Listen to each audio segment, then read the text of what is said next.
అదే RTV app వార్తల్ని క్షణాల్లో చదివే అవకాశం ఉంటుంది. ఒక న్యూస్ పేపర్, ఒక టెలివిజన్ ఛానల్ మీ చేతుల్లో ఎప్పుడూ ఉంటాయి. పరిధిలో హైటెక్ కాలనీలో ఉండే ఓర్స్ వెంకన్న అనే వ్యక్తి ఇతను కూలి పని చేసుకుని ఉంటాడు. అతను మొన్న 28 రోజు నాడు రాత్రి 11 గంటలకు చనిపోవడం జరిగింది.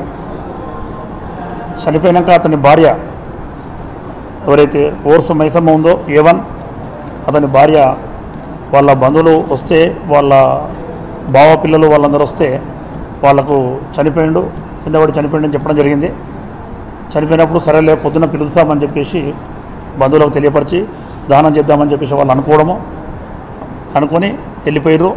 ఉదయం లేచి చూసేసరికి అతని యొక్క గొంతు పైన గాయము, అదేవిధంగా తలకు వెనక భాగంలో గాయం ఉంది.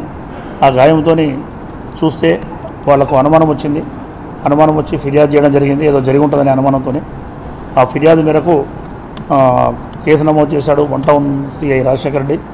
కేసు నమోదు చేసి దర్యాప్తు చేస్తే దాంట్లో ఈ డిసీజ్డ్ ఎవరైతే ఉన్నారో ఓర్స్ వెంకన్న వాళ్ళ నేటివ్ వచ్చేసి రాయపాడు గ్రామము, మోతే మండలము, సూర్యాపేట జిల్లా. గత 4 సంవత్సరాల క్రితము బ్రతుకుదేరు గురించి ఇక్కడ వచ్చేసి ముషంపల్లి రోడ్లో హైటెక్ కాలనీలో గుడిసె వేసుకుని ఉంటారు. వాళ్ళు గుడిసె వేసుకొని కూలి పనులు చేసుకుని ఉంటారు. ఈ క్రమంలో ఇతను అడ్డ మీదకి వెళ్ళి కూలీ పనులు చేసే క్రమంలో A2 కండ భిక్షం ఇతనిది వచ్చేసి వెలుగుపల్లి, మన నల్గొండ మండలము. ఇతను పనికని తీసుకొని వెళ్తాడు. ఇతనికి పరిచయం ఏర్పడుతుంది.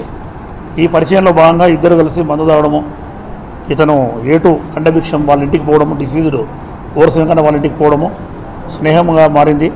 ఒక్కొక్కప్పుడు అతని ఈ స్నేహంలో భాగంగా ఇతను లేనప్పుడు కూడా, ఎవరైతే డిసీజ్డ్ ఓర్స్ వెంకన్న ఇంటికాడ లేనప్పుడు ఇతను కూడా వాళ్ళ ఇంటికి వెళ్ళడము, వాళ్ళ భార్యతోని ఎవరైతే ఉన్నారో ఓర్స్ మైసమ్మను తోని చనువుగా ఏర్పడుతుంది, సాన్నిధ్యం ఏర్పడుతుంది. ఆ సాన్నిధ్యం ఏర్పడి వాళ్ళ ఇద్దరి మధ్యలో ఇల్లిసిట్ రిలేషన్ ఏర్పడుతుంది. ఆ రిలేషను ఆ నోట ఈ నోట ఇతనికి డిసీజ్డ్ వెంకన్నకు తెలుస్తుంది. తెలిసిన తర్వాత అతని అనుమానము నిజమే అని చెప్పేసి చుట్టుపక్కల వాళ్ళ ఇంటికి వచ్చి పోయినప్పుడు చెప్పడం జరుగుతుంది. ఆ దృష్టిలో పెట్టుకొని వారిద్దరూ ఎవరైతే ఉన్నారో అతని డిసీజ్డ్ భార్య మైసమ్మ, ఆమె ప్రియుడు భిక్షం, ఇద్దరు కలిసి నన్ను ఆమెను తిట్టడము, కొద్దిగా నువ్వెందుకు మాట్లాడుతున్నావు అతనితో అని చెప్పడం జరుగుతుంది.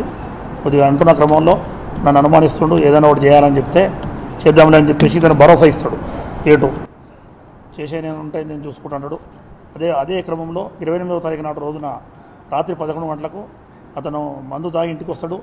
వచ్చిన తర్వాత ఇతను గొడవ పెట్టుకొని మళ్ళీ మందు గురించి అని బయటికి పోతాడు, లిక్కర్ తేవడానికని పోతాడు.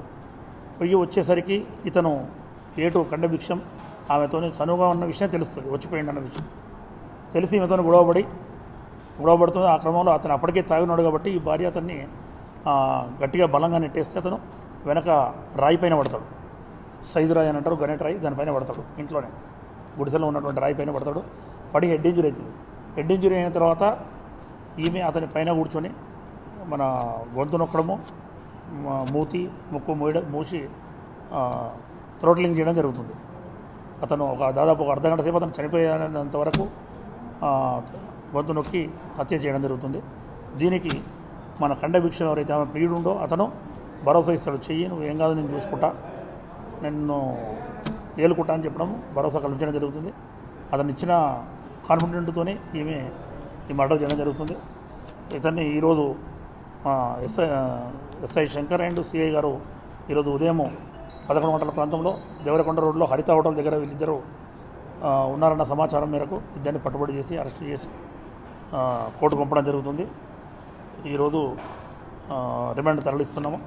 ఈ కేసు రాజశేఖర రెడ్డి సిఐ గారి ఆధ్వర్యంలో SI Sandeep, Shankar and Venkatanarayana ASI, Srikanth and Shakeel constable అందరూ కూడా పట్టుబడి చేయట్లో సహకరించారు. వీళ్ళందరినీ కూడా అభినందిస్తున్నాం.